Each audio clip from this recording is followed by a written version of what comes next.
بسم اللہ الرحمن الرحیم۔ السلام علیکم ورحمۃ وبرکاتہ۔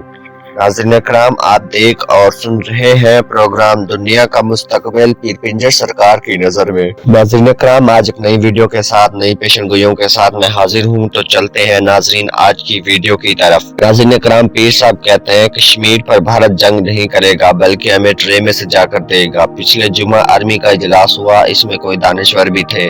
سیاچن گلیشیئر جو ہے، جیسے مری میں برف باری ہوئی، اس سے بھی زیادہ برف باری ہوتی ہے۔ بھارت اور پاکستان دونوں طرف برف باری ہوئی ہے۔ اس پر بھارت کے نئے آرمی چیف نے بھارتی فوج کو سیاچن گلیشیئر سے واپس ہٹانے کا فیصلہ کیا ہے۔ پاکستان کو بھی اپنی فوج سیاچن گلیشیئر سے ہٹانے کی پیشکش، یعنی کہ دونوں ملکوں کی فوجیں سیاچن کا محاذ خالی کر دیں۔ اب دیکھتے ہیں پاکستان کیا جواب دیتا ہے۔ اگر ایک ملک چھوڑ کر گیا تو دوسرا قبضہ کر لے گا۔ شہباز شریف پر خطرات منڈلا رہے ہیں۔ شہباز شریف پیسے دینے اور باقی معاملات بتانے کی جو زبان باندھ رکھی تھی وہ کھولنے والے ہیں۔ اب معافی کی گنجائش نہیں ہے۔ رانا ثناء اللہ چپ کا روزہ توڑ کر نماز مغرب میں داخل ہوگا۔ 2022 افغانستان کے لیے بہت بڑی خوشخبری لے کر آیا ہے، لیکن کچھ لوگوں کو عزت راس نہیں ہوتی۔ اونچی اور عالیشان جگہ ان کو موافق نہیں آتے۔ ہندوستان کے ساتھ طالبان معاہدہ طے پا گیا۔ کپتان اب قرض بھی لے گا اور اتار بھی دے گا۔ آپ دیکھنا کہ یہ کیسے بازی کو پلٹ کر رکھ دے گا۔ ماڈل ٹاؤن کیس کی وجہ سے شہباز شریف بھاگنے کے چکروں میں ہے۔ پرویز خٹک نے عمران خان سے لڑائی کیوں کی؟ ماڈل ٹاؤن کیس کی سزا جزا قریب ہے، ساتھ ہی بے نظیر والے کیس کی سزا جزا بھی ہوگی۔ ترکی کے صحافی کے قتل کی بھی سزا جزا ہوگی۔ نواز شریف کے لیے باہر آنے کے راستے بند ہو چکے ہیں۔ ایک بار پھر جیل کی راہ دیکھے گا، جیل اس کے انتظار میں ہے۔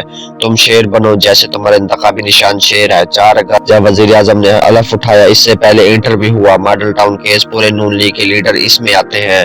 اس میں نواز شریف اپنی پلاننگ کر رہا ہے۔ اگر یہ شہباز شریف کو باہر بھیج دے تو نواز شریف کے لیے راستہ آسان ہو جائے گا۔ زرداری کی جان مراد علی شاہ میں پھنسی ہے۔ زرداری سوچتا ہے اس کے ثبوت کسی کے پاس نہیں ہے۔ مراد علی شاہ بہت بڑا گیمر ہے، اس نے ثبوت یہاں بھی اور باہر رکھے ہیں۔ جیسے خالد شہنشاہ کو ٹھکانے لگا دیا گیا، ویسے ہی مراد علی شاہ کا دم درود پڑھا جا سکتا ہے۔ یہ کام کرنے کے لیے بندے متحرک ہیں۔ نواز شریف کی جان شہباز شریف میں اٹکی ہے۔ جب معاملات نواز شریف پر آئیں گے تو بڑے بھائی کی تمام عزت خاک میں مل جائے گی۔ شہباز شریف کو نااہل بھی کرے گا، جیل میں بھی بھیجے گا، پھر باہر نکالیں گے۔ موجودہ حکومت شلجم سے مٹی صاف کر رہی ہے۔ تحریک عدم اعتماد سے سب پارٹیاں ایک جگہ جمع ہوں گی۔ آن ہاؤس تبدیلی ہونے والی ہے۔ ملک صدارتی نظام کی طرف جا رہا ہے۔ اسلامی صدارتی نظام کے بہت قریب پہنچ چکا ہے۔ عمران خان 15 سال کے لیے صدر ہوں گے۔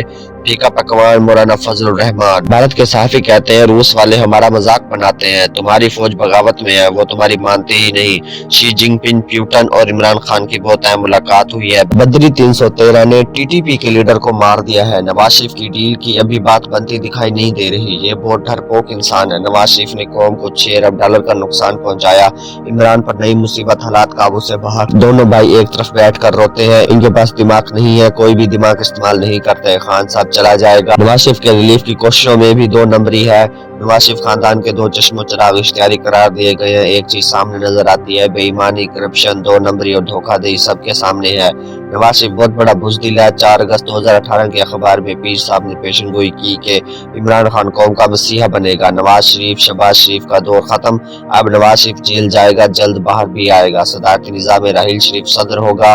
لفظ محمد میں 2 میم کا راج کیا ہے؟ کسی نے خوبصورت بات کہی، الف اللہ میم محمد، ہر چیز جوڑی جوڑی، اللہ محمد جوڑی جوڑی، کلمہ بھی جوڑی جوڑی۔ کئی دن صحابہ نے 8 پہرہ روزہ رکھنا شروع کر دیا۔ صحابہ کی حالت غیر ہونے لگ گئی تو آپ صلی اللہ علیہ وسلم نے پوچھا خیر تو ہے، کیا ہوا ہے؟ تو صحابہ نے کہا کہ ہم نے 8 پہرہ روزہ رکھا ہے۔ بہت بڑی خبر رات گئے بھارت میں بہت بڑا دھماکہ، فوج مودی کے خلاف ہو گئی۔